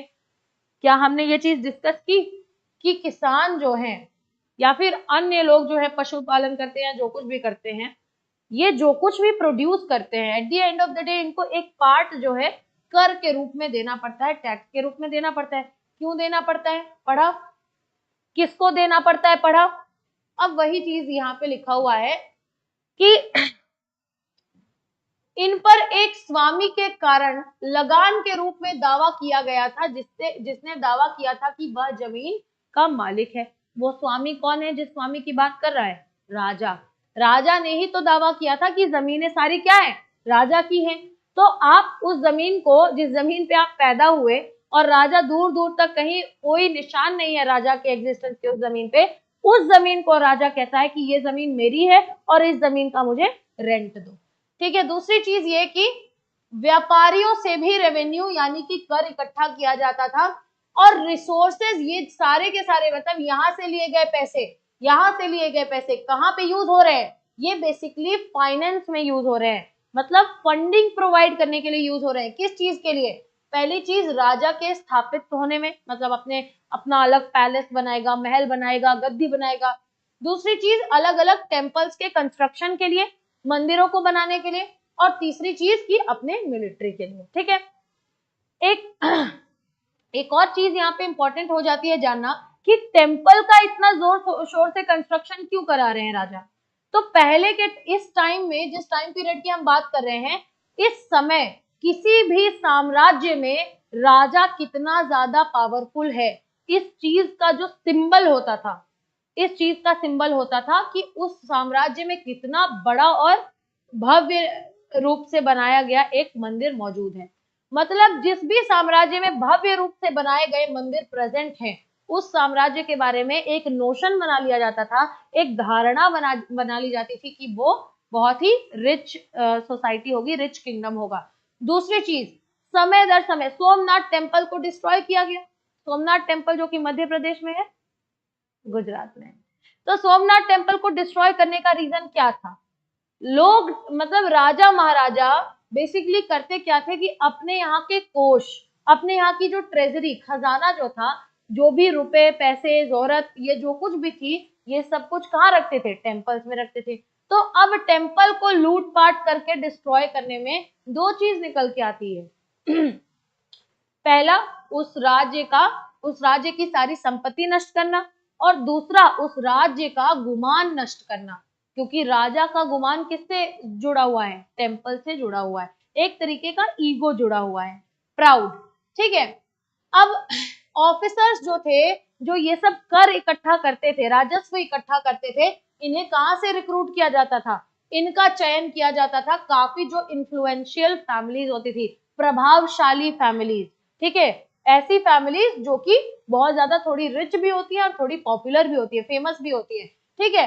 और इनके जो पद हुआ करते थे वो वंशानुगत यानी हेरिडिटरी हुआ करते थे। यानी कि ये एक ऑप्शन निकल करके आया, इनकम टैक्स ऑफिसर, उसका बेटा भी इनकम टैक्स ऑफिसर होगा। ठीक है। ये चीजें बताने की कोशिश कर रहे हैं। आगे चलते हैं। प्रशस्ति। प्रशस्ति मतलब क्या होता है, कौन बताएगा? प्रशंसा करना। ठीक है। प्रशस्ति पत्र के फॉर्म में हुआ करता था। हमने कल इस चीज के बारे में पढ़ा था। जैसा कि मैंने आपको बताया, ये चैप्टर हम पढ़ चुके हैं, इसी का थोड़ा सा एडवांस लेवल है। तो प्रशस्ति और लैंड ग्रांट के बारे में पढ़ा था ना, कि किस तरीके से राजा सैलरी ना दे करके कुछ जमीन दे देता था। अब राजा को किसी कुत्ते ने नहीं काटा कि वो ऐसे ही अपनी जमीन दे देगा।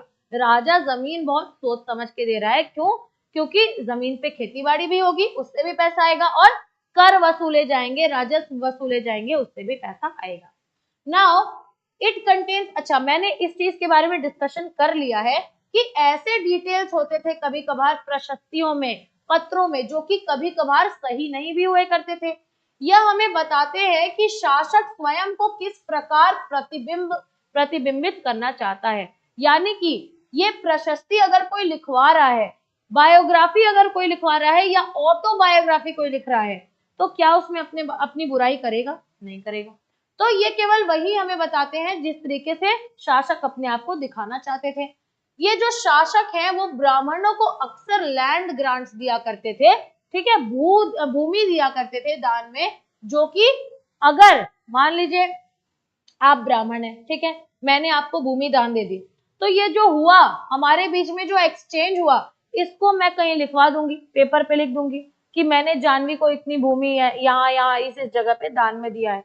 ये लोग क्या करते थे, ऐसे ही रिकॉर्ड कॉपर प्लेट्स में लिखवाते थे, और उस कॉपर प्लेट पे जिस राजा ने दान दिया है, जिस ब्राह्मण ने वो दान लिया है, उन दोनों के नाम होते थे और इस तरीके से उसको अलग अलग जगह पे इंस्टॉल करवा दिया करते थे, ठीक है, ताकि फ्यूचर में अगर ब्राह्मण चाहे तो वो भी उस जमीन को अपना क्लेम करके स्वतंत्रता जो है सीख नहीं कर सकता, इंडिपेंडेंस सीख नहीं कर सकता। ऐसी ही एक चीज हमें मिलती है, एक ऐसा ही साक्ष्य मिलता है, एक संस्कृत में लिखा हुआ पोयम, ठीक है, एक संस्कृत में लिखा हुआ पोयम 12वीं शताब्दी में, जिसमें राजाओं के इतिहास के बारे में दिया है, ऐसे राजा जो कहाँ रूल करते थे, कश्मीर में। इसका बेसिकली कंपोजिशन किसने किया है, कल्हड़। कल्हड़ बहुत ही ज्यादा एक इंपॉर्टेंट कवि का नाम है, आप लोग इसको याद रखें। कल्हड़ ने लिखा है एक लंबा सा संस्कृत पोयम 12वीं शताब्दी के इर्द गिर्द, जहां पे वो मेंशन करते हैं कि लैंड ग्रांट्स जो होते थे, राजा जो ब्राह्मणों को देते थे, उसका रिकॉर्ड कॉपर प्लेट्स पे किया जाता था, ठीक है। आगे चलते हैं। वॉरफेयर। अब मैंने एक चीज मेंशन की थी, त्रिपक्षीय संघर्ष। इतना बड़ा सा कंटेक्स्ट देख के बिल्कुल भी नहीं घबराना है, बहुत सारी मतलब 70% चीजें हम ऑलरेडी डिस्कस कर चुके हैं। ट्राइपार्टाइट स्ट्रगल यानी त्रिपक्षीय संघर्ष, एक ऐसा संघर्ष, एक ऐसी लड़ाई जहां पे 3 समूह, 3 पार्टियां शामिल थी। वो पार्टियां कौन कौन सी थी, बेसिकली गुर्जर प्रतिहारा, राष्ट्रकूटाज और पाल वंशज, ठीक है। इन तीनों ने लड़ाई की, कौन सी, किस चीज के लिए लड़ाई हुई थी, लड़ाई हुई थी एक ऐसे शहर जिसका नाम है कन्नौज। कन्नौज अपने आप में बहुत बड़ा जो है सिग्निफिकेंस होल्ड करता है इतिहास के पर्सपेक्टिव से, यानी कि हरे कृष्णा, हरे कृष्णा, अच्छा नाम भी हरे कृष्णा है और इन्होंने हरे कृष्णा कहा भी है। रोहित, जय हिंद, ठीक है। नाउ हम क्या बात कर रहे थे, हाँ हम बात कर रहे थे कन्नौज की। कन्नौज बेसिकली एक बहुत ही इंपॉर्टेंट शहर है। आप वर्धन डिनास्टी में हर्षवर्धन की बात करें या फिर मेडिवल इंडिया में त्रिपक्षीय संघर्ष की बात करें, तो कन्नौज जो है एक ऐसा शहर है जिसने समय दर समय, पीढ़ी दर पीढ़ी इसने जो है शासकों को प्रभावित किया है और अट्रैक्ट किया है अपनी ओर। कन्नौज के लिए इनकी जो लड़ाई हुई, यहाँ पे इनके जो शासक थे अपना पावर, अपना रिसोर्सेज, ठीक है, हर चीज जो है, हर चीजों का मतलब इन सभी चीजों का प्रदर्शन किया। बेसिकली इस टाइम के जो शासक हुआ करते थे, वो मैंने आपको बताया टेम्पल बनाते थे। अगर टेम्पल बना रहे हैं तो क्यों बना रहे हैं, अपने पावर को और अपने धन को दिखाने के लिए, अपने राज्य को बेसिकली रिप्रेजेंट करने के लिए कि हम इतने रिच हैं। तो यही कहती है एनसीईआरटी के शासकों ने बड़े बड़े मंदिर बनवाकर अपनी शक्तियों और संसाधनों का प्रदर्शन किया। जब उन्होंने किसी राज्य पर हमला किया तो उन मंदिरों को निशाना बनाना चुना जो कभी कभी बेहद समृद्ध होते थे। यानी मंदिर में क्या रखा है, खजाना, खजाना यानी पूरा उस किंगडम का जो इनकम है वो मंदिरों में रखा है। तो समय दर समय जब ये लोग एक दूसरे पे अटैक करेंगे तो निशाना किसको बनाएंगे, मंदिरों को टारगेट करेंगे, ठीक है। ऐसे ही एक शासक का नाम निकल करके आता है सुल्तान महमूद ऑफ गजनी, ठीक है, महमूद गजनी हम कहते हैं अफगानिस्तान के। इन्होंने 997 से 1030 एडी तक बेसिकली रूल किया और इनका जो कंट्रोल था, क्षेत्रीय विस्तार जो था, सेंट्रल एशिया में भी रूल करते थे, ईरान और नॉर्थ वेस्ट वाले, भारत के नॉर्थ वेस्ट वाले इलाके में भी ये रूल किया करते थे।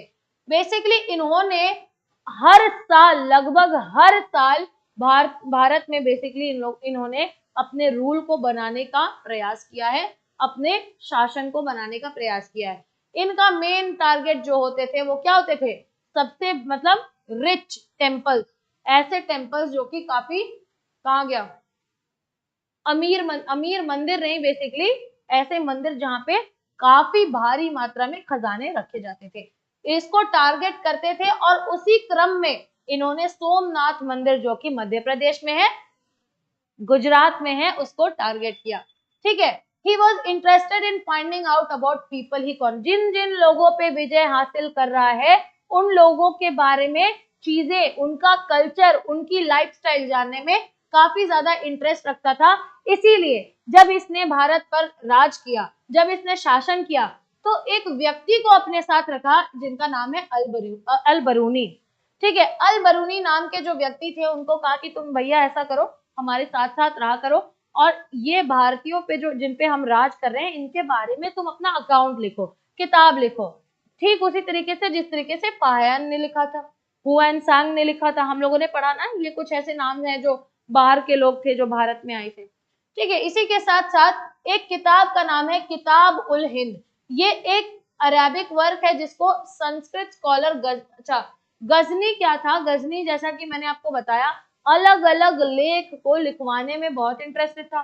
तो ऐसे लोग इनके दरबार में, ऐसे संस्कृत जानने वाले लोग, संस्कृत के विद्वान जो वहां पे इनके दरबार में थे, उनको कहा कि तुम बेसिकली अरब मतलब अरब भाषा में, अरेबिक भाषा में तुम एक किताब लिखो और उसमें सारी की सारी चीजें मेंशन करो। उस किताब का नाम क्या निकल करके आता है? किताब उल हिंद। ये एक बहुत ही ज्यादा इंपॉर्टेंट स्रोत है हिस्टोरियंस के लिए कि किस तरीके से वो इन लोगों के बारे में, बेसिकली महमूद गजनी के भी इतिहास के बारे में वो लोग इतनी सारी चीजें जानते हैं। अब बात करेंगे, आपने एक नाम सुना होगा चौहान, चाहमनाज जिनका प्राचीन नाम है। तो चौहान जो सेट था, चौहान जो वंशज हुआ करते थे, इन्होंने दिल्ली और अजमेर वाले इलाके पे रूल किया और ये वही दौर है, जिस दौर की मैं बात कर रही हूँ, ये वही दौर है जब चौहान बेसिकली बहुत अपने क्षेत्रीय विस्तार के लिए ये लोग भी लड़ाई झगड़े में कूद पड़े थे, युद्ध करने में कूद पड़े थे। इसी के साथ ही डिफीटेड अफगान रूलर सुल्तान महमूद। अच्छा, एक चौहान रूलर का एग्जाम्पल दिया है पृथ्वीराज तृतीय। पृथ्वीराज थर्ड के बारे में कहता है कि इतने महान शासक थे कि अफगान रूलर जो सुल्तान मोहम्मद घोरी था, 1191 में मोहम्मद घोरी को इन्होंने हराया, काफी बहादुरी से हराया, लेकिन अफसोस 1192 में ये हार गए। ठीक है, और इसी के साथ कंटेक्स्ट में आगे बढ़ेंगे। चोल, हमने क्लास के स्टार्टिंग में देखा कि आज चोल का थोड़ा सा ब्रीफ देखेंगे। अभी हम क्लास के towards the end of the class हैं, बहुत ही ध्यान से इस चीज को देखेंगे। पल्लव डिनेस्टी का कैपिटल, राजधानी, कल पढ़ा था ना कांचीपुरम। कुछ कुछ चीजें तो ऐसी हैं जो ऑलरेडी हम 6th क्लास में पढ़ चुके हैं, it's just there to brush up our mind. अब यहाँ पे आपको एक नाम दिख रहा है मुट्टरैयर। ठीक है, मुट्टरैयर एक ऐसा नाम दिख रहा है जो बेसिकली एक फैमिली का नाम था। जैसे आज की डेट में एक चीफ फैमिली है अंबानी फैमिली, वैसे ही एक चीफ फैमिली हुआ करती थी टुवर्ड्स द साउथ, दक्षिण भारत में, जिसका नाम था मुट्टरैयर। ये लोग इतने प्रभावशाली थे कि कावेरी डेल्टा के आसपास, यानी कि बेसिकली कावेरी डेल्टा के आसपास के जो क्षेत्र है उनको उन पे कब्जा कर रखा था। अब यहाँ बात आती है विजयालय। विजयालय जो है, he belonged to the ancient chief family of Chola. उरायूर नाम की जगह पे चोल वंशज राज कर रहा था, उसी के एक मेंबर थे विजयालय। इन्होंने क्या किया, इस कावेरी डेल्टा को मुट्टरैयर से छीन लिया और इस पे विजय हासिल किया, इसको जो है कैप्चर कर लिया। और इसी ने उस जगह पे एक थंजौर, जिसको प्रेजेंट डे में आप तंजौर के नाम से जानते हैं, तंजौर नाम का टाउन बनाया और एक मंदिर भी बनाया जिसका नाम है निशुंभसुदिनी। ये क्लास 7th में लिखा हुआ है निशुंभसुदिनी और ये क्लास 7th में लिखा गया है मुट्टरैयर। इन दोनों ही शब्दों से प्रीलिम्स में सवाल आ चुके हैं, तो यू हैव टू नो कि क्लास 7th की एनसीईआरटी का सिग्निफिकेंस क्या है। ठीक है, अब बात करते हैं कि अच्छा निशुंभसुदिनी कौन है। बेसिकली ये एक मदर गॉडेस है। ठीक है, ये एक गॉडेस है, देवी है ये। ठीक है, अब जो विजयालय के बाद, जो इनके बाद गद्दी संभालने के लिए जो लोग आए, इन्होंने आसपास के क्षेत्र में भी विस्तार किया और अपने पूरे के पूरे किंगडम को क्या किया, साइज में और पावर में, शक्ति में और बेसिकली क्षेत्रफल में बढ़ा दिया। पांड्या नाम का और पल्लव नाम के, मतलब पांड्या और पल्लव नाम के दो और वंशज के बारे में दिखाई देता है जो दक्षिण भारत में बेसिकली प्रोमिनेंट थे, नॉर्थ टुवर्ड्स द नॉर्थ भी थोड़े थोड़े जगहों पर प्रोमिनेंट थे। ये जो है पांड्या और पल्लवास को भी अपने अंदर, अपने राज्य के अंदर ये इन लोगों ने सम्मिलित कर लिया था। इसी के साथ साथ राज राजा वन एक नाम दिखता है, ये मोस्ट पावरफुल चोला रूलर आपको दिखाई पड़ते हैं। ठीक है, चोला डिनेस्टी, चोला वंशज जिनकी हम बात कर रहे हैं, इनके मोस्ट पावरफुल रूलर का क्या नाम है, राज राजा वन। इन्होंने अपना क्षेत्रीय विस्तार जो है बड़े पैमाने पे किया। न सिर्फ इन्होंने बल्कि इनके बेटे जिनका नाम है राजेंद्र फर्स्ट, ठीक है, राजेंद्र प्रथम, इन्होंने भी बेसिकली अपने पिताजी राज राजा के पॉलिसीज को, सिद्धांत को कंटिन्यू किया और गंगा वैली, गंगा की खाड़ी, श्रीलंका वाला इलाका और अदर कंट्रीज यानी भारत के बाहर के क्षेत्र जो है उन पे विजय हासिल की। भारत के बाहर के क्षेत्र पे विजय हासिल कर रहा है, इसका मतलब he has access to travel abroad, Bharat के से बाहर जाने का एक्सेस है। तो इसके पीछे का रीजन ये है कि ये एक ऐसा व्यक्ति निकल करके आया जिसने अपनी नेवी बनाना भी स्टार्ट कर दी। अभी तक हम आर्मी में हाथी घोड़ा सब कुछ देख रहे थे, अब हम नेवी भी देख रहे हैं। इतना क्लियर है?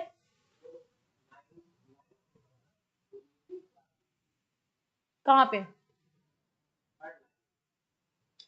आप इसको कर सकते हैं 9, that might be a mistake. 19th century में तो आगे चल के कहानी ही डिफरेंट हो जाएगी, दैट इज मॉडर्न हिस्ट्री। ठीक है, इसको 9th शताब्दी कर लीजिए, 9th century. Now next is, अब टेम्पल की बात हम लोग कर चुके हैं, तो टेम्पल पे देखिए क्या कहता है कि थंजावुर नाम का जो एरिया था ये एक टाउन था। कहाँ पे बनाया गया था? ये कावेरी डेल्टा के आसपास वाला क्षेत्र। जब इन्होंने विजय हासिल की थी, किसने विजय हासिल की थी? विद्यालय ने। ठीक है, विद्यालय कौन से वंशज से आते थे? चोल वंशज से आते थे। चोल वंशज इस समय कहाँ पे रह रहा था, कहाँ राज कर रहा था? उरयूर में राज कर रहा था।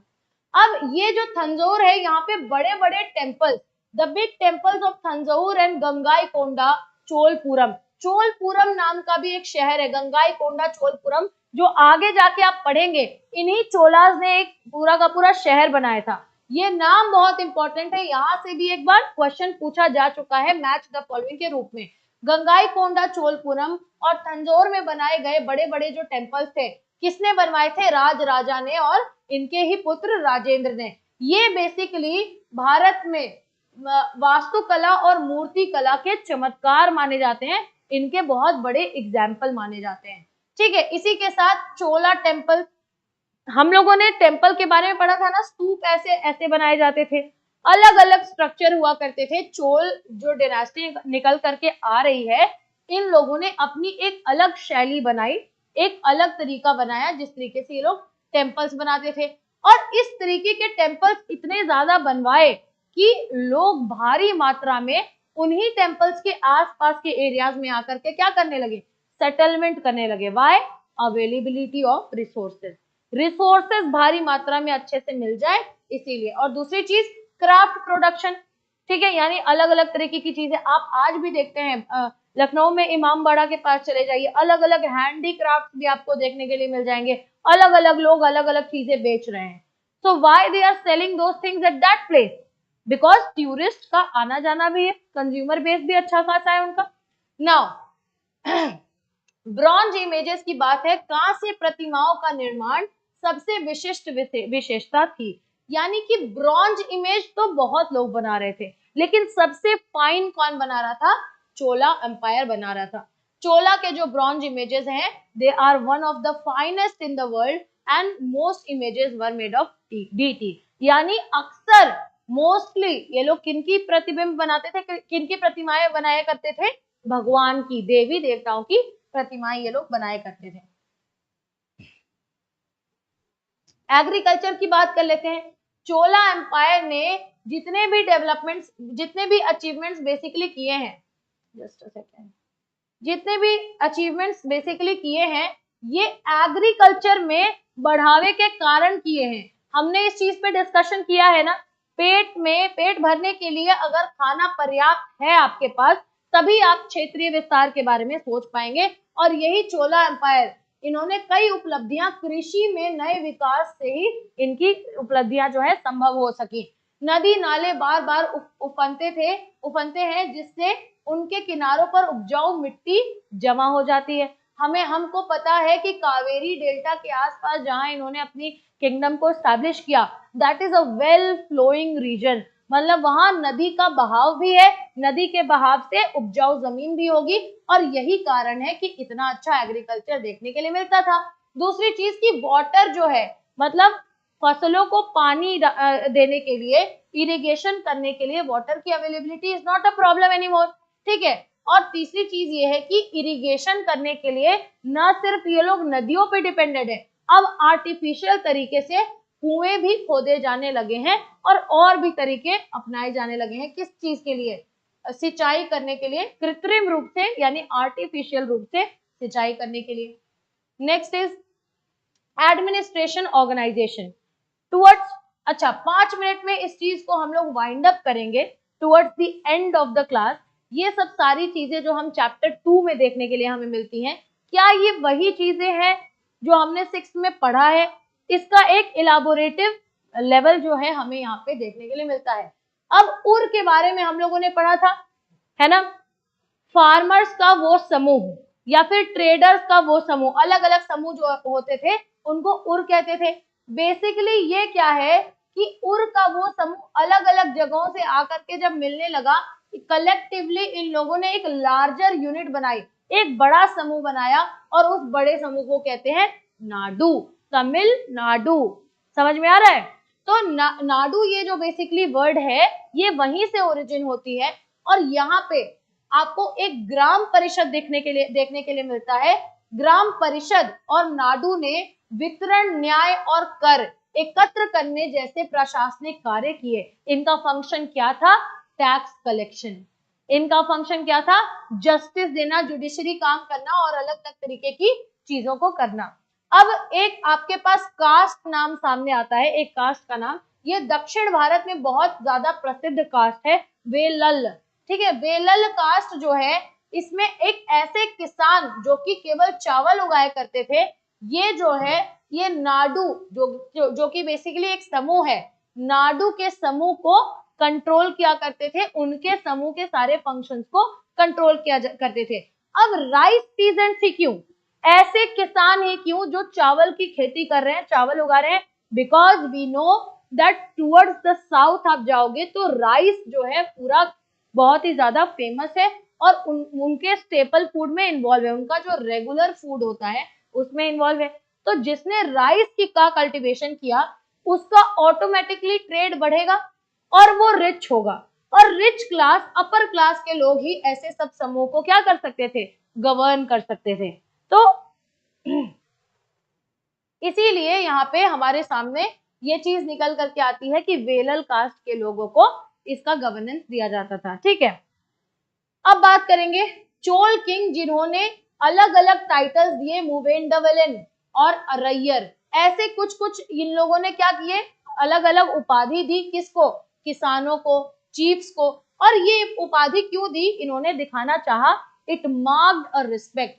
बेसिकली ऐसी उपाधियां दी और उन्हें राज्य के महत्वपूर्ण कार्यालय सौंपे, और इसके रूप से वो क्या दिखाना चाहते थे? कि हम आपका बहुत सम्मान करते हैं।